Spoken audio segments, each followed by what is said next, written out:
الحمد لله رب العالمين والصلاة والسلام على سيد المرسلين وعلى آله وأصحابه أجمعين. أما بعد فقد قال الله تعالى في القرآن العظيم وفي الفرقان المجيد: فأعوذ بالله من الشيطان الرجيم. بسم الله الرحمن الرحيم. إنا أنزلناه في ليلة القدر وما أدراك ما ليلة القدر. ليلة القدر خير من 1000 شهر. تنزل الملائكة والروح فيها بإذن ربهم من كل أمر. سلام هي حتى مطلع الفجر. صدق الله العظيم. الحمد لله. அனைத்து புகழும் அகிலத்தாரை படைத்து பரிபாலிக்கும் எல்லாம் அல்ல அல்லாஹ்வுக்கே உரித்தாகுக.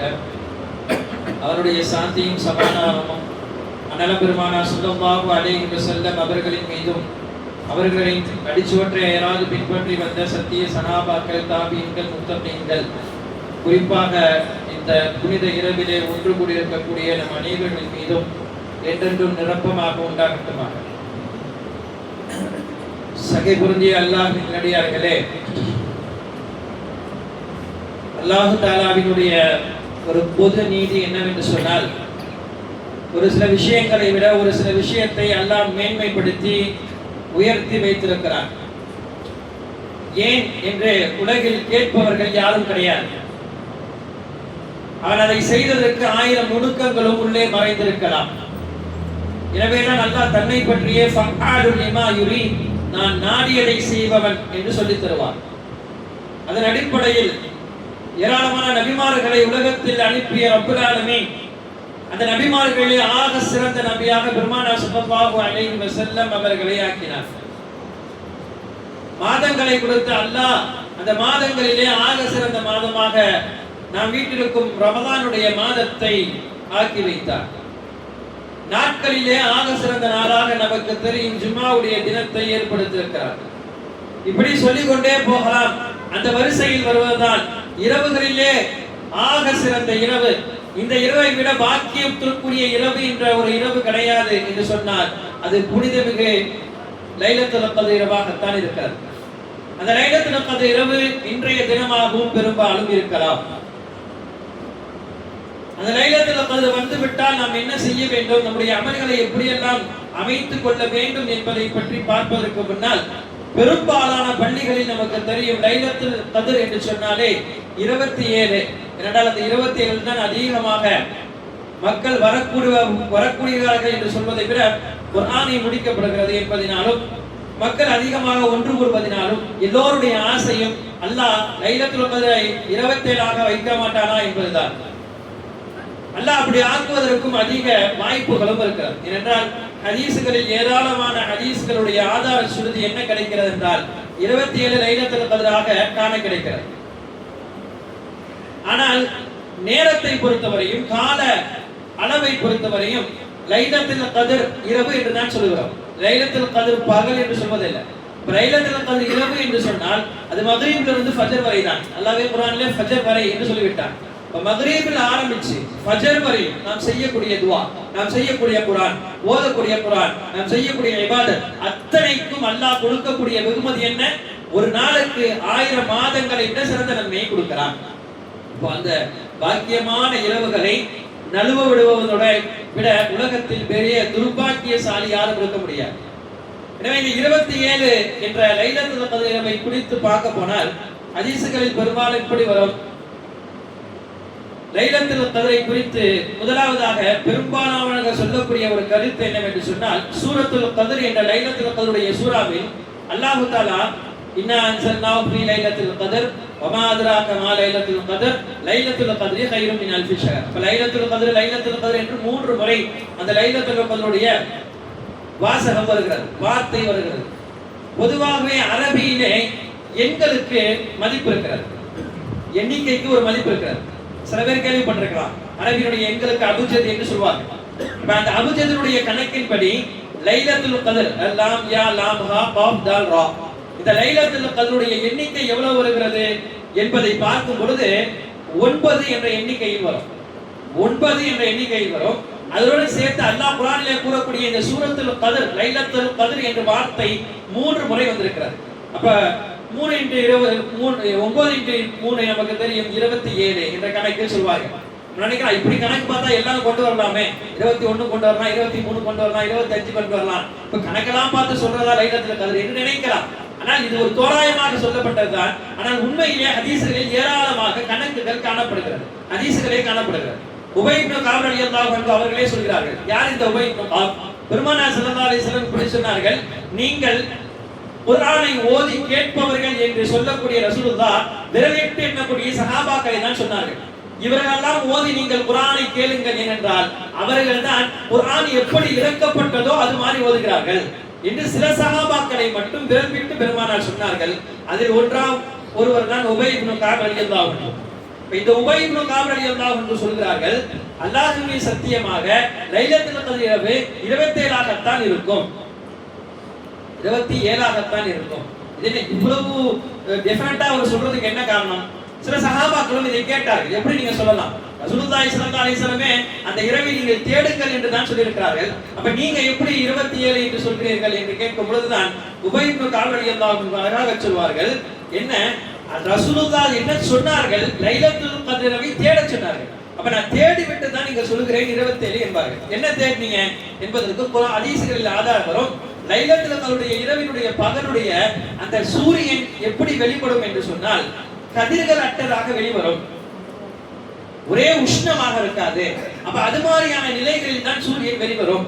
அதே போல அன்றைய இரவில் மிக அமைதியாக அந்த இரவு காணப்படும். பல இரவுகளுக்கு மாற்றமாக ஒரு அமைதி அந்த இரவில் நிகழும். இதெல்லாம் நான் இந்த இரவில பார்க்கிறேன் என்பதாக உபை இப்னு கஅப் ரலியல்லாஹு அன்ஹு அவர்கள் சொல்லித் தருவார்கள். உமர் ரலியல்லாஹு அன்ஹு சொல்லித் தரக்கூடிய ஒரு ஹதீஸுடைய ஆதாரம். உமர் ரலியல்லாஹு அன்ஹு அவர்கள் சொல்லித் தருகிறார்கள், சஹாபாக்களுக்கு மத்தியில் அவர்கள் கேட்டார்கள், லைலத்துல் கத்ருடைய இரவை பற்றி உங்களுடைய கருத்து என்ன? ஒவ்வொரு சஹாபாக்கள் ஒவ்வொரு மாதிரியாக சொல்லும் பொழுது உமர் ரலியல்லாஹு அன்ஹு அவர்கள் எல்லா சஹாபாக்களையும் கேட்டு கடைசியாக இப்னு அப்பாஸ் ரலியல்லாஹு அன்ஹு அவரிடம் கேட்கிறார்கள். இந்த இப்னு அப்பாஸ் ரலியல்லாஹு அன்ஹு அவர்கள் யார்? இவர்கள் பெருமானார் ஸல்லல்லாஹு அலைஹி வஸல்லமிடம் துஆ வாங்கிய மாபெரும் சஹாபி. சொல்ல போனால் பிரத்யேகமாக நாயகம் இவருக்காக துஆ செய்திருக்கார்கள். என்ன துஆ?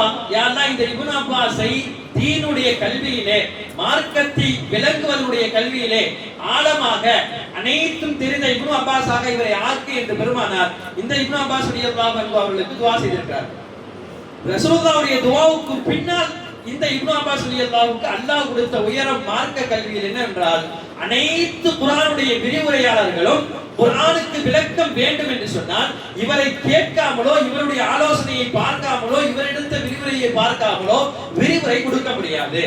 அப்போ அனைத்து விரிவுரையாளர்களுக்கும் இவர் தான் தந்தை, ரயீசுல் முஃபஸ்ஸிர் என்று சொல்லப்படும். ஏன்னா அனைத்து குர்ஆனுடைய விரிவுரையாளர்களும் இவரிடத்திலிருந்து தான் விரிவுரை எடுக்க வேண்டும்.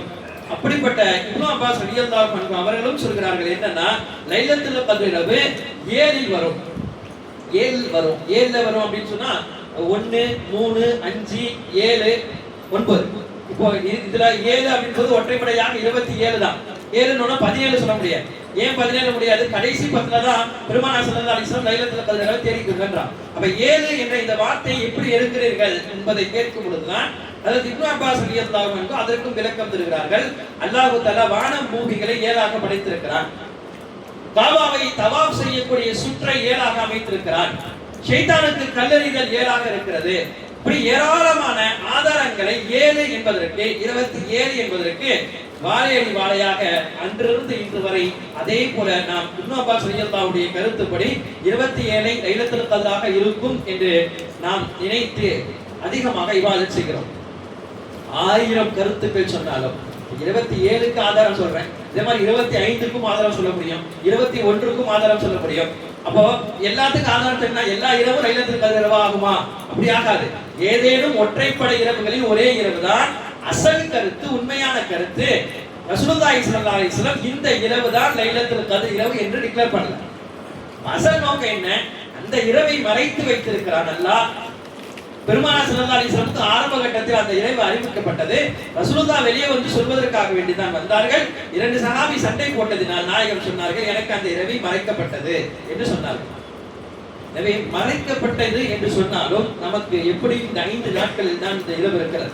இன்றைய நாள் முழுக்க இபாதத், அதை தாண்டி போனால் 29.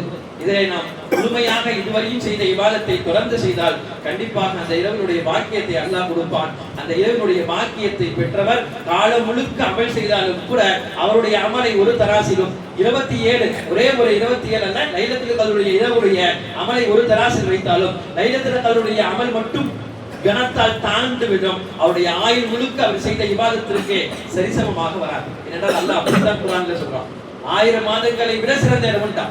அப்ப அல்லாஹ் தஆலா ஒரு வரையறை சொல்லல, 1000 மாதங்களுக்கு சமமான இரவு என்று சொல்லல, 1000 மாதங்களை விட சிறந்த இரவு என்று அல்லாஹ் சொன்னதனுடைய அடிப்படையில் வரையறை இல்லாமல் இந்த இரவுக்கு அல்லாஹ் நன்மையை கொடுக்கிறான். எனவே நாம் இந்த இரவிலே முழுக்க முழுக்க இபாதத் செய்வதற்கு கடமைப்பட்டிருக்கிறோம். இன்னா அன்ஸல்நாஹு ஃபீ லைலத்துல் கத்ர், இந்த லைலத்துல் கத்ர் இரவிலே அல்லாஹ் குர்ஆனை இறக்கினான். வமா அத்ராக மா லைலத்துல் கத்ர், நாயகமே அந்த லைலத்துல் கத்ர் இரவு என்றால் என்ன என்று உங்களுக்கு தெரியுமா? அல்லாஹ் கேட்கிறான். கேட்டுவிட்டு சொல்றான், லைலத்துல் கத்ரி கைரும் மின் அல்ஃபி ஷஹர், அந்த இரவு 1000 மாதங்களை விட சிறந்த இரவு. தனஸ்ஸலுல் மலாயிகத்து வர்ரூஹு ஃபீஹா, அந்த இரவில் தான் தனஸ்ஸலுல் மலாயிகா, மலக்குமார்கள் இறங்குகிறார்கள், வருகை தருகிறார்கள். மலக்குமார்களுடைய வருகையை குறித்து குர்ஆனில் இந்த இரவை போன்று வேற எந்த இரவுகளிலும் தெளிவாக கிடையாது. ஹதீஸ்களில் வரும், மலக்குமார்கள் வீட்டுக்கு வராங்க, மக்ரிபுடைய நேரம், ஃபஜ்ருடைய நேரம் என்றெல்லாம் வரும். ஆனால் ஒரு தெளிவாக குர்ஆனுடைய வசனத்தில் அல்லாஹ்வே வந்து மலக்குமார்கள் வரக்கூடிய ஒரு இரவு என்று சொல்லுகிறார் என்றால் அந்த இந்த இரவில் மட்டும் தான் அல்லாஹ் பேசுகிறார். மலக்குமார்கள் படையுடன் இந்த இரவிலே இறங்குகிறார்கள். மலக்குமார்கள் இறங்குவதற்கு என்ன நோக்கம்? பொதுவாக மலக்கு வருகிறார் என்றால் ரசூலுல்லாஹ் இருக்கும் பொழுது வகி கொண்டு வருவார். அல்லாஹ்வுடைய உத்தரவுக்கு அங்கே ஏதாச்சும் போர் இருந்துச்சு, மலக்குமாருடைய உதவி வேண்டும் என்றால் மலக்கு வந்து போர் புரிவார். இப்படி ஏதாவது காரணத்துக்காண்டி தான் மலக்குமார்கள் உலகத்திற்கு வருவாங்க. சம்பந்தமே இல்லாம மலக்குமார்கள் உலகத்திற்கு வரமாட்டார்கள். இப்ப இந்த இரவில் மலக்குமார்கள் உலகத்திற்கு வருவதற்குரிய காரணம் என்ன? 2 காரணத்திற்காண்டி மலக்குமார்கள் இந்த இரவில் உலகத்திற்கு வருகிறார்கள். ஒன்று, அல்லாஹ் முதலாக மனித படைப்பை நான் படைக்கிறேன் என்று சொன்னான். இனி ஜாயில் ஃபில் கலீஃபா, மனிதனை உலகத்துல கலீஃபாவாக படைக்கிறேன் அப்படின்னு சொல்லும் பொழுது மலக்குமார்களிடம் ஒரு ஒரு மஷூராவாக அல்லாஹ் சொல்றான், எடுத்து வைக்கிறான், இப்படி நான் படைக்க போறேன் அப்படின்னு. அப்ப கேட்ட மலக்குமார்கள் என்ன செய்யணும்? அல்லாஹ் அப்படியா, நல்ல விஷயம், இல்ல நீ நானே செய்யலாம் இப்படி சொல்லியிருக்கலாம். ஆனா மலக்குமார்கள் என்ன சொன்னார்களாம், யா அல்லாஹ், உன்னை துதிப்பதற்கும் உன்னை வணங்குவதற்கும் நாங்கள் இருக்கிறோம்.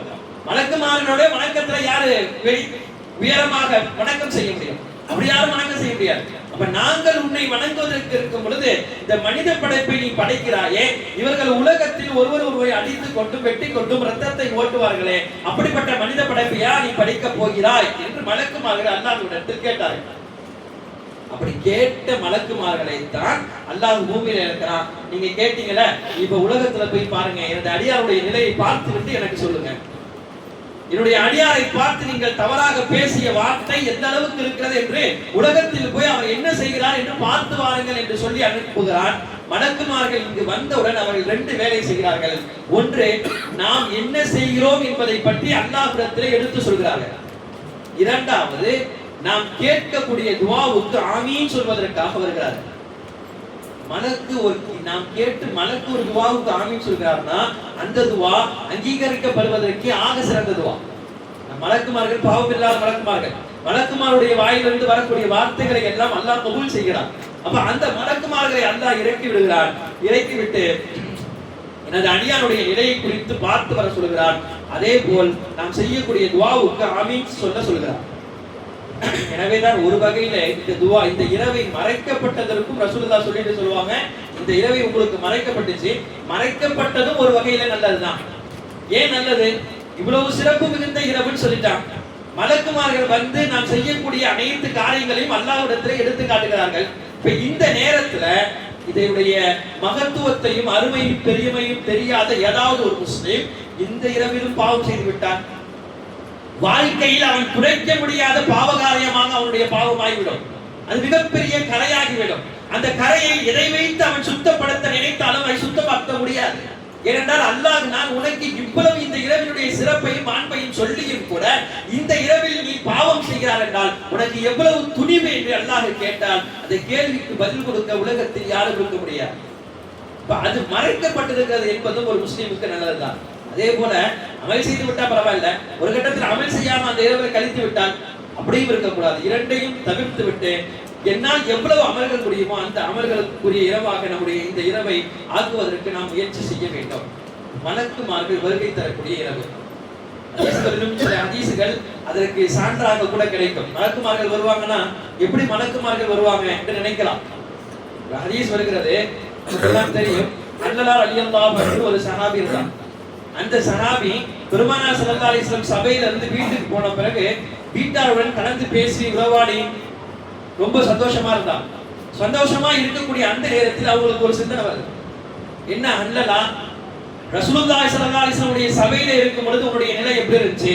அல்லாஹ்வை நினைச்ச, ரசூலை நினைச்ச, அந்த நினைவுகள் எல்லாம் மறுமை சார்ந்ததாக இருந்துச்சு. அல்லாஹ் ரசூலை நினைத்து, நரகத்தை நினைத்து, சூனத்தை நினைத்து, அந்த நினைவுகளே முழுக்க முழுக்க மறுமையை உன்னை போய் விட்டது. ஆனால் இன்று நீ வீட்டுடன் வந்து சந்தோஷமாக இருப்பது என்பது நிலைக்கு மாற்றமாக இருக்கிறதே. என்ன அன்ஹு முனாஃபிக் ஆகிவிட்டாயா? அங்கு ஒரு மாதிரி இங்கும் ஒரு மாதிரி இருக்கிறீங்க என்று உள்ளத்தில் அவர்களுக்கு வந்த கவலை அவர்களை தாங்க முடியாமல் தெருக்களிலே சொல்லிக் கொண்டே போனார்களாம். அன்ஹு முனாஃபிக் ஆகிவிட்டான், அன்ஹு முனாஃபிக் ஆகிவிட்டான் என்று நாயகம் ஸல்லல்லாஹு அலைஹி வஸல்லம் வந்து கூட அந்த குழப்பலை விடவில்லை. பெருமானார் ஸல்லல்லாஹு அலைஹி வஸல்லம் தான் சொன்னார்கள், நிறுத்துங்கள், அன்ஹு நீங்கள் சொல்வது போல நீங்கள் இருந்தால், நீங்கள் சபையிலே இருப்பதை போல மற்ற நேரங்களில் இருக்க வேண்டும் என்று ஆசைப்படுகிறீர்கள். ஆனால் மனித உள்ளம் அதை ஏற்றுக்கொள்ளாது. மனித உள்ளம் சுபாவம் என்பது எல்லா நேரங்களிலும் அந்த நேரத்துக்கு தகுந்தாற் போல் மனிதன் மாறிவிடுவான்.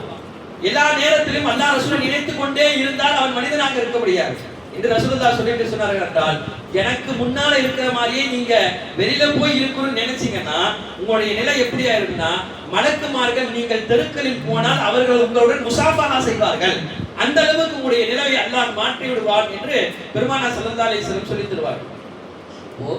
இரவுகளில் ஆக சிறந்த இரவு மட்டுமல்ல, இரண்டாவது கட்டம் மலக்குமார்கள் வருகை தரக்கூடிய இரவாக இருப்பதனால் இந்த இரவில் அதிக கவனம் தேவை.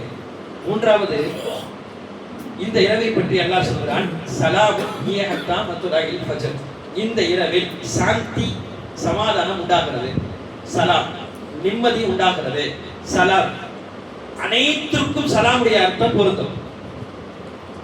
சலாமுடைய சரியான அர்த்தம் பொருள் என்னவென்று சொன்னால், அந்தந்த நிலைக்கு தோதுவாக சலாமுடைய அர்த்தம் பொதிந்து கொள்ளும். பெருமானார் ஸல்லல்லாஹு அலைஹி வஸல்லம் மட்டுமல்ல, அனைத்து நபிமாருடைய வாழ்க்கை வரலாற்றையும் குர்ஆனுக்குள் எடுத்து நாம் புரட்டி படித்தால் எல்லா நபிமார்களுக்கும் அல்லாஹ் சொன்ன ஒரே ஒரு வார்த்தை சலாம் தான். சலாமை சொல்ல சொல்ல அவருடைய பிரச்சனைகள் அத்தனைக்கும் அல்லாஹ் தீர்வு சொல்வார். ஒரு நபியினுடைய வாழ்க்கையில் பல கஷ்டங்கள் பட்டு கொண்டே வருவார். அந்த நபி மக்களால் பல பிரச்சனைகளை ஏற்படுத்தப்படும். எல்லா விதமான பிரச்சனைகளுக்கு பிறகும் ஒரு கட்டம் தாண்டி அந்த நபிக்கு அல்லாஹ் சொல்வான், சலாம் என்று சொல்வான். அந்த சலாமுக்கு பிறகுதான் அந்த நபி பாதுகாக்கப்படுவார். அந்த நபியுடைய பிரச்சனைகள் அத்தனையும் ஒன்றுமே இல்லாமல் ஆகி போகும். மூசா அலைஹிஸ்ஸலாம் தௌராத்துடைய வேதத்தை வாங்க போகிறார்கள். போன மூசா அலைஹிஸ்ஸலாமுக்கு ஒரு ஆசை, வாங்கிவிட்டு வர வேண்டும். ஆசைப்பட்டார்கள், யா அல்லாஹ் உன்னை என் கண்களால் காண வேண்டும். காலம் முழுக்க அல்லாஹ்விடத்திலே அதிகம் பேசிய நபி, ஒரு கட்டத்தில் பார்க்க வேண்டும் என்ற ஆசை. யாரும் மூசா அலைஹிஸ்ஸலாம் பேசுவதை போல அல்லாஹ்விடத்தில் அவ்வளவு நெருக்கமா பேசல. சர்வசாதாரணமாக அல்லாஹ்விடத்திலே பேசக்கூடிய, அதிகம் பேசக்கூடிய, ஆர்வம் படைத்த, ஆசை படைத்த மூசா அலைஹிஸ்ஸலாம். ஒரு வாட்டி அல்லாஹ் இப்படி கேட்டான், நீங்க மூசா கையில வச்சிருக்கீங்களா, அது என்ன? நம்மள கையில ஏதாச்சும் ஒரு குச்சி வச்சிருந்தா நம்மள்ட்ட என்னன்னு கேட்டா நம்ம என்ன சொல்லுவோம்? இதுவா, இது கம்பு, இது குச்சி, முடிஞ்சிருச்சு. மூசா அலைஹிஸ்ஸலாம் கையில வச்சிருக்கீங்களா, என்ன மூசா என்று கேட்டா, யா அல்லாஹ் நான் இது குச்சி வச்சிருக்கேன், இதை வச்சு நான் மரத்துல இலைகள் படிப்பேன், இதை வச்சு யாராச்சும் வந்தாங்கன்னா அவங்களை தடுப்பேன், இதை வச்சு என்னுடைய தேவைகளை இப்படியே அடுக்கி கொண்டே போகிறார். மூசா அலைஹிஸ்ஸலாம் அல்லாஹ் கேட்டது ஒரு பதில். மூசா அலைஹிஸ்ஸலாம் அல்லாஹ்விடத்திலே அதிகம் பேசுவதற்கு ஆசைப்பட்ட நபி. ஒரு கட்டத்தில் அல்லாஹ்வை பார்க்க வேண்டும் என்று ஆசைப்பட்டார். அல்லாஹ் சொன்னான், மூசா பார்க்க வேண்டும் என்றால் நான் உனக்கு கொடுத்த இந்த கண்களை வைத்து என்னை பார்க்க முடியாது. மூசா அலைஹிஸ்ஸலாம் இல்லை, பார்க்க வேண்டும் என்ற ஆசை. கடைசியாக அல்லாஹ் சொன்னான், என்னுடைய தஜல்லியை ஒரு மலையின் மீது இறக்குகிறேன், ஒரு சின்ன அளவு. அந்த மலையை நீ பார்த்துக்கொள். மலையின் மீது இறக்கப்பட்ட பொழுது அந்த மலை துகள் துகளாக ஆகி போனது. மூசா அலைஹிஸ்ஸலாம் மயக்கமுற்று கீழே விழுந்துட்டார்.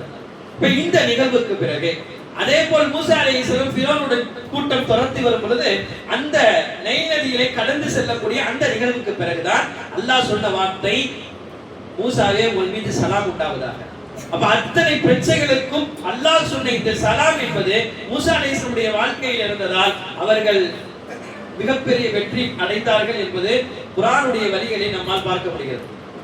அதே போல் நூஹ் அலைஹிஸ்ஸலாம் அவர்களை பற்றி அல்லாஹ் சொல்லும்போது சலாமுன் அலா நூஹின் ஃபில் ஆலமீன், நூஹே உங்கள் மீது சலாம் உண்டாவதாக.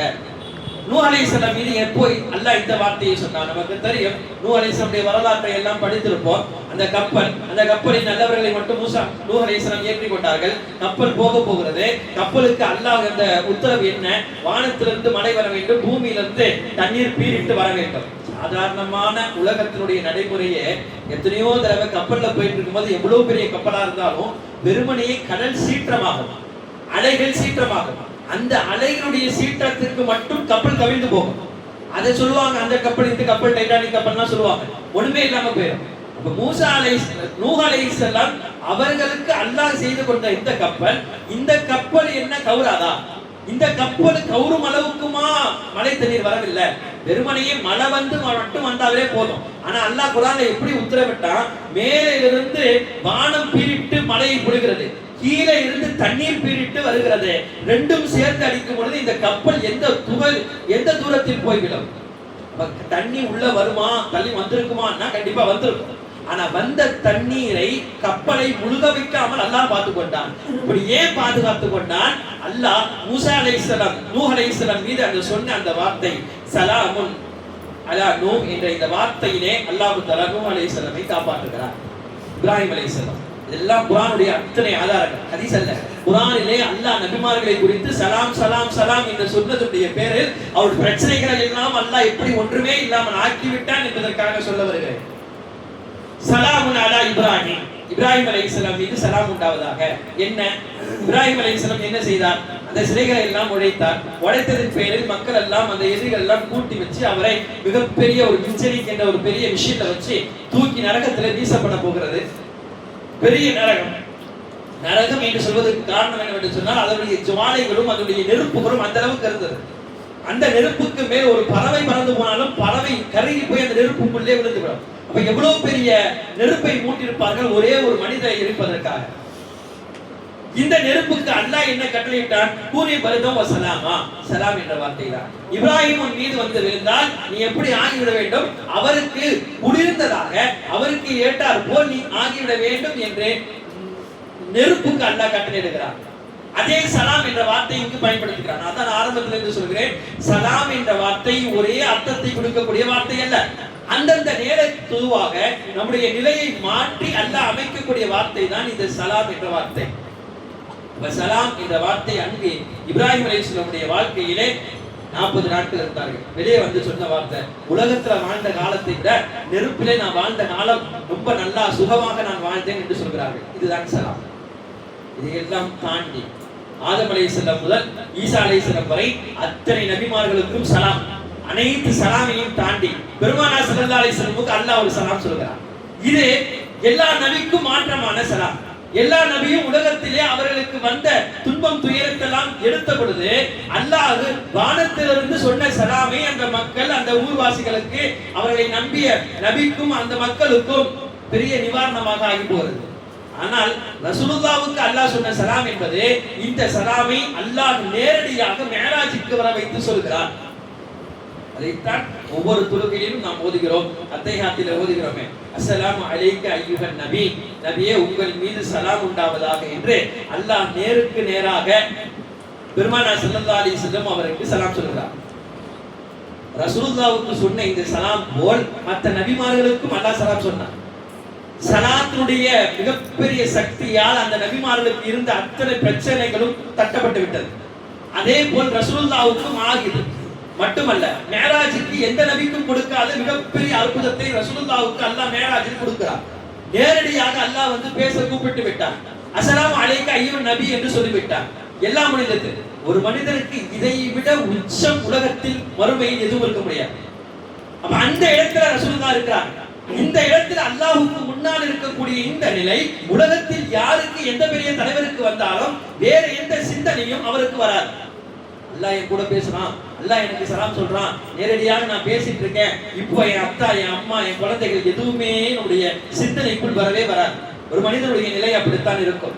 ஆனால் பெருமானார் ஸல்லல்லாஹு அலைஹி வஸல்லம் உங்களுக்கு சலாம் உண்டாவதாக சொல்லும் பொழுது ரசூலுல்லாஹ் கேட்டார்கள், யா அல்லாஹ், இந்த சலாம் எனக்கு மட்டும் தானா, எனது உம்மத்திற்கு இல்லையா?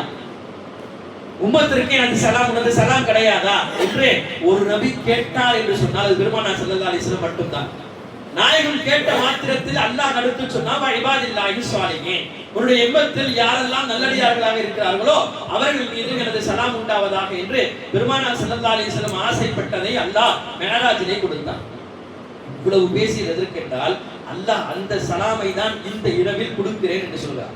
சலாம் சலாம் சலாம் நம்ம இன்னைக்கு சாதாரணமான முறையில் அஸ்ஸலாமு அலைக்கும் அஸ்ஸலாமு அலைக்கும், அது சாதாரண வார்த்தை அல்ல. ஒரு முறை அஸ்ஸலாமு அலைக்கும் வரஹ்மத்துல்லாஹி பரக்காத்துஹு என்று ஒரு முஸ்லிமை பார்த்து சொல்லிவிட்டால் ஆயுள் முழுக்க அவருக்கு நாம் துஆ செய்கிறோம் என்று பொருள். அதனால்தான் சலாம் சொல்றதுன்றது சுன்னத்து, பதில் சொல்றதுன்றது வாஜிப். சொல்றது சொல்லாம இருக்கிறது சுன்னத்து. சொல்லிவிட்டார் என்றால் பதில் சொல்லி ஆக வேண்டும், சொல்லவில்லை என்றால் அவர் பாவி. சலாமுடைய அர்த்தம் இன்னும் பிரிக்கிறது. நமக்கு இதுவரை போதுமாக இருக்கும். அல்லாஹ் இந்த வாழ்க்கையிலே, இந்த தருணத்திலே அல்லாஹ்வுடைய சாந்தியும் சமாதானத்திலும் இந்த இரவிலே அதிகமாக இருக்கிறார். எனவே நாம் அதை புரிந்து கொண்டு அதிகமாக அல்லாஹ்விடத்திலே துஆ செய்ய கடமைப்பட்டிருக்கிறோம். இந்த லைலத்துல் கத்ருடைய இரவிலே ஆயிஷா ரலியல்லாஹு அன்ஹா கேட்ட வார்த்தை, யா ரசூலுல்லாஹ், நாங்கள் லைலத்துல் கத்ரை இரவை அடைந்து விட்டால் நாங்கள் என்ன துஆ செய்ய வேண்டும்? பெருமானார் ஸல்லல்லாஹு அலைஹி வஸல்லம் சொல்லி கொடுத்தார்கள், அல்லாஹும்ம இன்னக அஃபு துஹிப்புல் அஃவ ஃபஅஃபு அன்னா, யா அல்லாஹ், நீ மன்னிப்பை விரும்புகிறாய், எனவே எங்களை மன்னிப்பாயாக என்று துஆ செய்ய வேண்டும் என்று பெருமானார் ஸல்லல்லாஹு அலைஹி வஸல்லம் அவர்கள் சொல்லித் தருகிறார். எனவே நாம் அதிகமாக இந்த இரவிலே துஆ செய்ய கடமைப்பட்டிருக்கிறோம். தொழுகுவோம். அனைத்தையும் விட மேலாக துஆவை நாம் கையில் எடுப்போம். தஹஜ்ஜுடைய தொழுகையை மறக்காமல் தொழுவோம். இந்த இரண்டையும் சரியாக செய்துவிட்டு அதிகமாக பாவ மன்னிப்பை தேட வேண்டும். பாவ மன்னிப்புக்குரிய ஏற்றமான நாள் என்பது இன்றைய தினம். வாழ்க்கையிலே எவ்வளவோ பாவம் செய்திருப்போம். அந்த பெரும் பாவங்களுக்கெல்லாம் அல்லாஹ் நான் முடிவு கட்டுகிறேன், நீங்க கேட்க மட்டும் செய்யுங்கள் என்று சொல்கிறார். எனவே தௌபாவை கையில் எடுக்க வேண்டும். தௌபா செய்து விட்டு அடுத்த கணம் மௌத்தானால் எந்தவித பாவங்களையும் அதுவரையும் செய்ததை எல்லாம் அல்லாஹ் அழித்து விடுவான். தௌபானா என்ன? நமக்கு பல பேருக்கு தௌபானா என்ன தெரியாமல் இருக்கலாம். தௌபானா என்ன? இதுவரையும் நான் செய்த அந்த பெரும்பாவங்களுக்காக அல்லாஹ்விடத்திலே அஸ்தக்ஃபிருல்லாஹ் என்று சொல்லி அல்லாஹ்விடத்திலே மன்னிப்பு கேட்கிறோம். மன்னிப்பு கேட்ட பிறகு நாம் நினைத்து இத்தனை காலம் செய்த அந்த பாவத்தை செய்யாமல் இருக்க வேண்டும். எப்பெல்லாம் அந்த பாவம் ஞாபகம் வருதோ அதற்காக அல்லாஹ்விடத்தில் மன்னிப்பு கேட்க வேண்டும். அப்படி நாம் மன்னிப்பு கேட்டோம் என்றால் நாளைய தினத்திலே அல்லாஹ் அந்த பாவத்தை எல்லோருக்கும் முன்னாலும் எடுத்து சொல்ல மாட்டான்.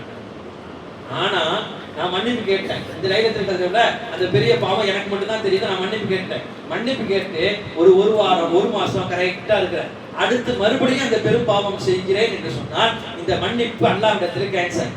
இதுக்கு அல்லாஹ் மன்னிப்பு கொடுக்க மாட்டான். அப்ப எது தௌபாவுடைய அசல் கருத்து என்ன?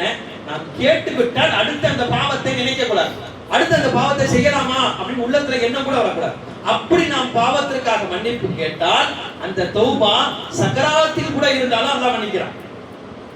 கடைசி நேரம் சக்கராத்துக்கு முன்னால கொஞ்ச நேரம் இருக்குல்ல, அந்த நேரத்துல அதனாலதான் என்ன சொல்றாங்கன்னா, யா அல்லாஹ், திடீர் மரணங்களை விட்டு பாதுகாப்பு தா என்று அதிகமாக துஆ செய்யுங்க. ஏன் திடீர் மரணங்களை விட்டு பாதுகாப்பு கேட்கணும்னு சொன்னா, திடீர் மரணங்கள் ஏற்பட்டால் தௌபா செய்ய முடியாது. இப்ப படுக்கையா ஒரு சில தினங்கள் இருக்கும் பொழுது அல்லாஹ்வை நினைத்து நமது பாவத்திற்கெல்லாம் தௌபா செய்யலாம். அப்படி தௌபா செய்து விட்டார் என்றால் கண்டிப்பாக இருக்கக்கூடிய ஒரு சில தினங்களில் அவர் மௌத்தாகிறார் என்றால் அவர் பாவம் மன்னிக்கப்பட்டவராக, வாழ்க்கையில் பாவம் செய்யாதவராக மன்னிக்கப்படுகிறார். எனவே இந்த தௌபாவை இந்த இரவில் நாம் மறந்து விடாமல் நம்முடைய பாவத்திற்கு அனைத்திற்கும் அல்லாஹ்விடத்திலே துஆ செய்வோம். யா அல்லாஹ், அனைத்து பாவத்தையும் நான் எனக்கு மன்னித்து விடு, இதற்கு மேல் நான் உறுதியாக பாவம் செய்ய மாட்டேன் என்று அல்லாஹ்விடத்திலே துஆ செய்ய கடமைப்பட்டிருக்கிறோம். வல்ல அல்லாஹ் நம் அனைவருடைய பாவத்தையும் மன்னித்து நாளைய சுமனத்திலே இன்று போல சுமனத்திலும் நம் அனைவரையும் ஒன்று சேரக்கூடிய வாக்கியத்தை தந்தருள் புரிவானாக. வாக்கு தவறான